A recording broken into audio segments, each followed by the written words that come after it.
Bonjour, je vous retrouve pour ma chronique justice, chronique que j'ai beaucoup de plaisir à faire, comme vous avez dû l'entendre dans mon ton, non pas enjoué, parce que je dis quand même des choses dramatiques, mais j'ai l'impression quand même qu'on avance dans la protection animale. La justice française a beaucoup de retard, il faut qu'elle le rattrape, et nous œuvrons pour ça. Alors, je vais partager ma rubrique en deux pans.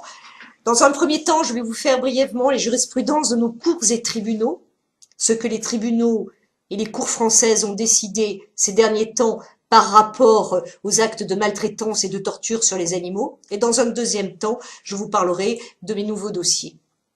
Alors, jurisprudence d'abord. À Besançon, une vieille dame a eu beaucoup de chance, a fait l'objet de la clémence du tribunal et a été condamnée à 500 € avec sursis pour avoir tenté de noyer et achever un chat à coups de pied. C'est pas rien, c'est un acte grave. Cette vieille dame présentait la particularité d'avoir des chats chez elle dont elle s'occupait parfaitement, donc c'était pas une maltraitante d'habitude, et elle nourrissait des chats errants, et un jour, il lui a pris, comme on dit à Marseille, il lui a pris, excusez-moi l'expression est de Marseille, mais je suis avocate à Marseille, il lui a pris la bouffaïs, elle en a tué un, dans des conditions mais barbares, hein. Tenter de noyer, achever à coups de pied, c'est affreux, et je trouve que le tribunal, en infligeant seulement 500 € d'amende avec sursis, a confiné à la condamnation symbolique. Et moi, je suis pas d'accord. Un chat, la vie d'un chat, c'est pas un symbole. La vie d'un chat, ça vaut quelque chose. Et je trouve que 500 € avec sursis, elle s'en sort très bien parce qu'elle aura rien à payer. Et je trouve que c'est pas très décent pour la mémoire de ce chat qui est mort dans des conditions épouvantables et qui a dû souffrir le martyre. J'aurais aimé une condamnation un peu plus lourde, une vraie condamnation. C'est une condamnation qui est un pied de nez à la condition animale et un manque de respect par rapport à la mémoire de ce chat qui a souffert. Dans le centre de la France, un monsieur de 80 ans a eu beaucoup moins d'écoute de la part du tribunal correctionnel, qui n'a pas été clément avec lui. Il faut dire que son acte était quand même assez grave. Il avait trouvé malicieux, intelligent, d'attacher sa chienne à sa voiture et de la traîner comme ça sur 1 kilomètre. Chienne, bien entendu, qui avait des lambeaux de peau arrachés par le bitume. Des personnes se sont émues du sort de cette chienne et ce monsieur a comparu donc en correctionnel. Et le tribunal a eu la main beaucoup plus lourde puisqu'il l'a condamné à 500 € d'amende, mais pas avec sursis, hein, une interdiction définitive d'avoir un animal, ce qui, remarquez, il a 80 ans, hein, mais bon, et une peine de prison avec sursis de 6 mois. Les associations ont parlé de peine exemplaire, j'irai pas jusque-là, mais c'est une condamnation qui fait sens.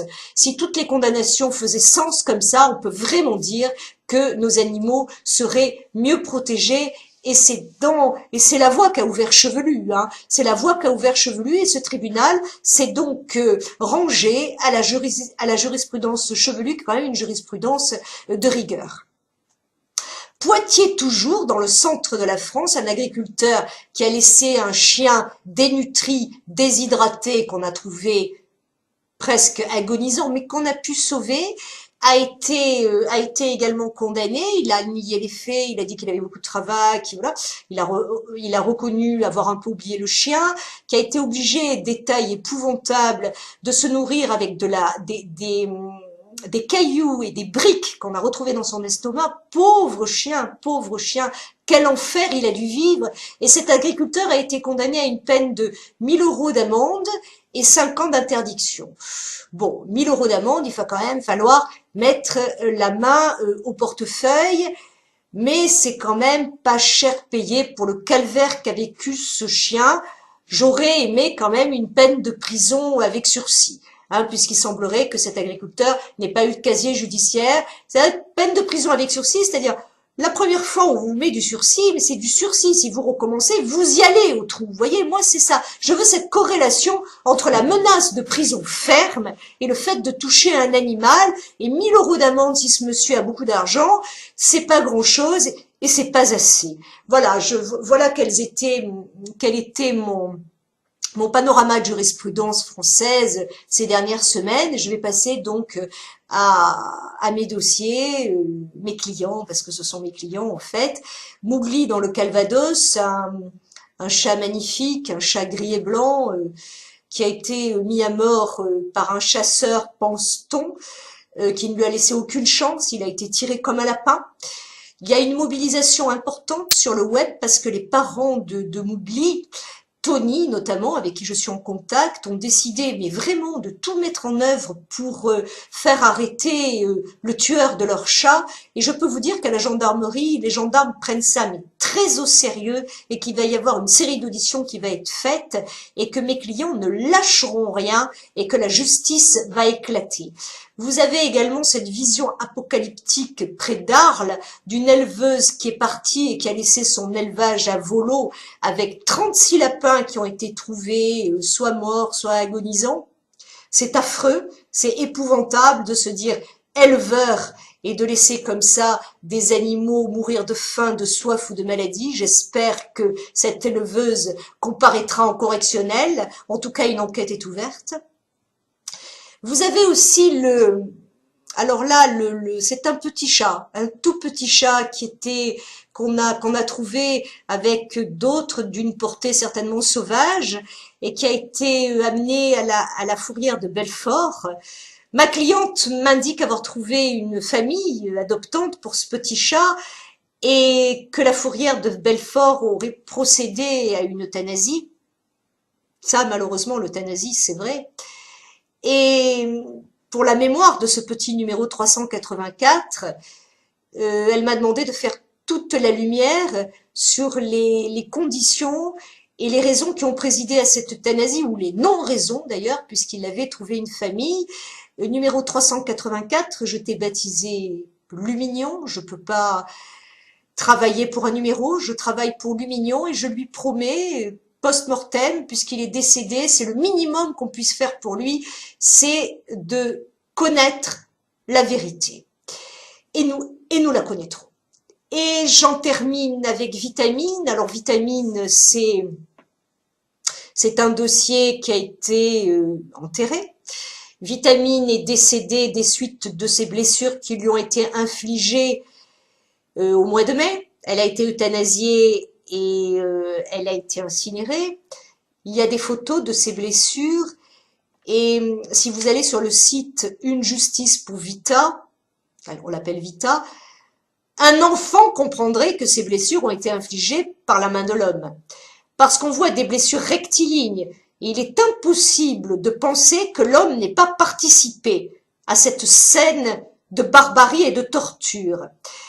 Le premier vétérinaire, c'est pas ce qu'il a dit. Il a dit que c'était des prédateurs. Et photo à l'appui, nous avons donc demandé l'avis d'un légiste, un légiste connu, qui est formel. Aucun prédateur n'a participé à ces blessures. C'est l'homme, et l'homme seul, qui a provoqué des blessures horribles, barbares, cruelles à cette jument, vous voyez, je suis émue, qui paissait dans son champ tranquillement, qui avait 33 ans, qui faisait partie de la famille de Laetitia.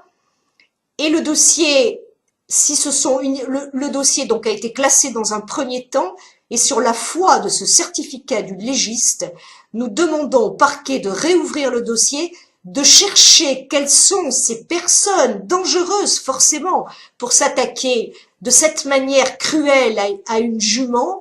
Nous demandons au procureur de réouvrir le dossier, mais le procureur n'a pas l'air très empressé de le faire. Donc, je vous lance un appel aux internautes ce soir. Merci d'aller voir Une justice pour Vita, de partager la pétition qui est en ligne. On a besoin du soutien des internautes, de votre soutien pour pouvoir réouvrir le dossier parce que c'est certain, Vitamine a fait l'objet de blessures honteuses, de blessures épouvantables causées par des hommes dont il faut retrouver la trace. Voilà, j'en ai terminé. Je vous remercie. Je vous donne rendez-vous très bientôt sur HWM, un cœur comme le tien.